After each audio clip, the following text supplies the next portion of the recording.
Hi, hello there, and welcome to our latest spoiler cast for Telltale's Game of Thrones, Episode 4, titled Sons of Winter. I'm joined by Ben, as always. Hello, Ben. Hi, Matt. Hi, Ben. And we're just going to talk about, just go full-blown spoilers on the latest episode. So if you haven't played the latest episode, then please, close your window, back away, and get playing. And, we have other spoiler cast videos if you forgot what happened previously. So go back, watch those, get up to speed, and then join us as we discuss what happened. We'll start with Rodrik. I think had the most interesting things that happened in this episode. So it starts off with you capturing Griff, holding capture, and then you can kind of offer have him as a bargaining chip with the Whitehills in order to get Rion back. Yeah. How did you feel about that whole situation? I made my Roderick, really focused on trying to get Rion back. That was his main priority. It was interesting to see that the Whitehills were actually kind of a little bit intimidated, a bit scared of the Boltons actually, because they must be desperate if they wanted to do some sort of deal with the Forresters. Yeah. At the same time, you feel like they're trying to get a fair deal for them in terms of right. Because I think the mother also said to you, basically, we're going to become your slaves if we do this deal. So they were trying to, still leverage you to their advantage, but you could tell they were being, leveraged by the Boltons themselves. And so, yeah, you captured Griff, and I was quite lenient with Griff. I think I just punched him once, and that was more I didn't want to be I was a lot more aggressive. I mean, I was putting myself in the shoes of Roderick here, and you think about what Griff and the Whitehills have done, and I feel like Roderick would have a lot of anger inside of him, and he wants to unleash it on someone. So yeah, that was going through my mind when I made Roderick kind of basically torture him a little bit.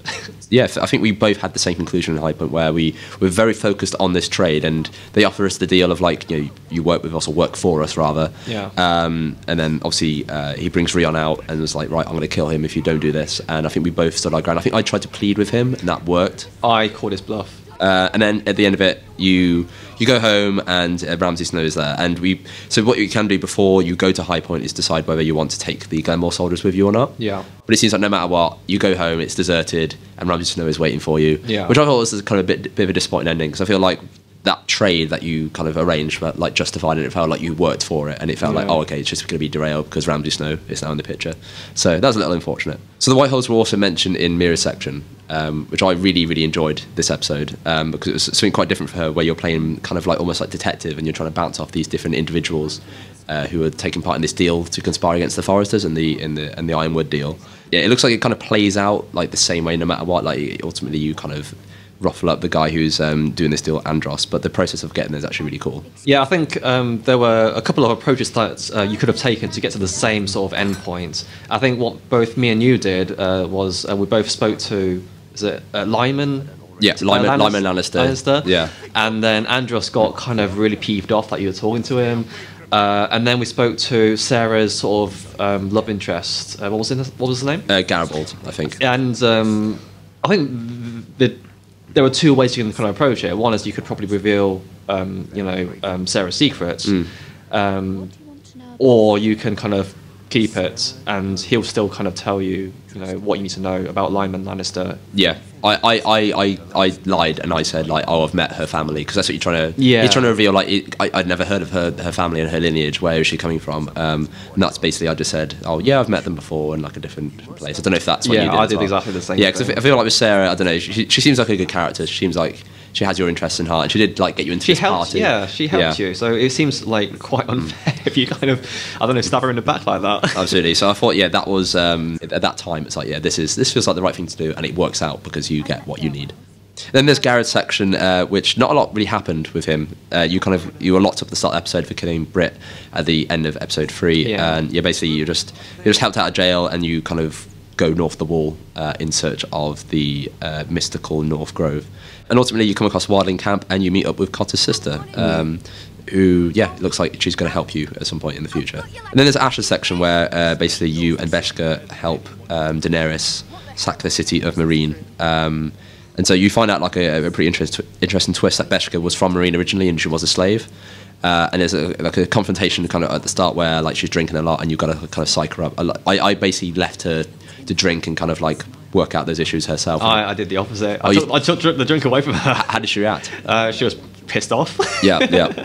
I don't want her hungover or whatever when we're kind of going into the city. Well, I thought that as well, but at the same time I thought, well, I don't know, if she you know, I'm gonna let her. I trust her to kind of go through this, and she seemed to like be fine online she's anyway. Emotionally sort of not there, so I didn't trust her with the drink. Yeah. So I think, but I'm a horrible friend, basically. Well, I don't. Maybe I didn't do the right thing. I'm not sure, but I imagine like no matter what, it doesn't actually impact that much because you get into you ultimately sack Marine anyway, and a few things happen along the way. One of them is that you do come across Becca's master. Yeah. And for this, I at this point I intervened and said like you shouldn't kill Becca, Becca's master. Just leave him be, and we'll deal with him after the city kind of falls. In the world of Game of Thrones, you know, something like that probably isn't too morally grey. Yeah, no, for sure. That's what I was trying to put myself in the mindset of, like, if I were in that universe. You Yeah. know? So that's why I let him. Yeah, I think in that particular section, it doesn't really matter too much. And looking at like kind of the stats of what people did, like 25% said Becca killed him. You have the choice for Asher to kill him, and that was like 34%. So that's the second biggest, and the biggest was sparing by 40%. See, Asher killing him seems like a cop-out. Yeah, I think it's got to be like no or Becca you do it. So yeah, so it'd be interesting to see whether like that has any implications in the next episode, because I imagine I'd like to see hopefully the master being called forward and like then some punishment will happen or not. I don't know, maybe it won't. So that'd be interesting to see what happens there. Which leads us on to predictions. So yeah, it looks like with Asher's section that, but by the end of mine, it looks like Daenerys isn't happy with me no matter what, and like for you, like you killed the master. That makes sense. If she was angry at me, that makes sense. But if she's angry at you as well, even though you didn't kill the master, unless it's something else that I like, maybe Becca's done something else that I didn't realise. I don't know. They'll probably contrive a reason. I think that's maybe kind of one of the things that about Game of Thrones that I've been a little bit cold on. It's like it feels more linear than a previous Telltale games. A little bit. Yeah, I feel like most Telltale games have like that thing where it's like, well, there's multiple branching paths to this one point. But in this, it feels like whether it's because you are playing 4 characters who are doing 4 separate different roles, they have to make it a bit more streamlined. Yeah. And it just feels like you're playing along. I mean, there are pockets where it's like, okay, I do have choice here, and it feels enjoyable. But I don't know. I don't feel like they're referenced enough in your playthrough. Yeah. Which is the most fun, right? Is those prior decisions. Yeah. So hopefully that will come together. Other predictions. Sounds like Cotter's sister is, saying to you, like, the North Grove isn't perhaps what you think it is. So I think the North Grove is probably the most interesting thing about this game for me. It's like what that is and what that means. I've kind of gotten bored of the North Grove now because they've been teasing it for like 4 episodes for 4 or 5 months now, and I'm like, okay, what is it already? What could it be? So I don't know. Hopefully it's something really interesting. Mira is it looks like it could have a very interesting encounter with Cersei, because Cersei wants information about Tyrion for his trial, so it looks like she's trying to work with you towards that. So, and Cersei was like the encounter with her in the first episode was probably the tensest moment of the series, I think, as a whole. So more of Cersei is a good thing, I think. And then there's Ramsay in the castle. I think he's just going to basically rough you up a bit, and then maybe someone will come to the rescue. Maybe he'll leave.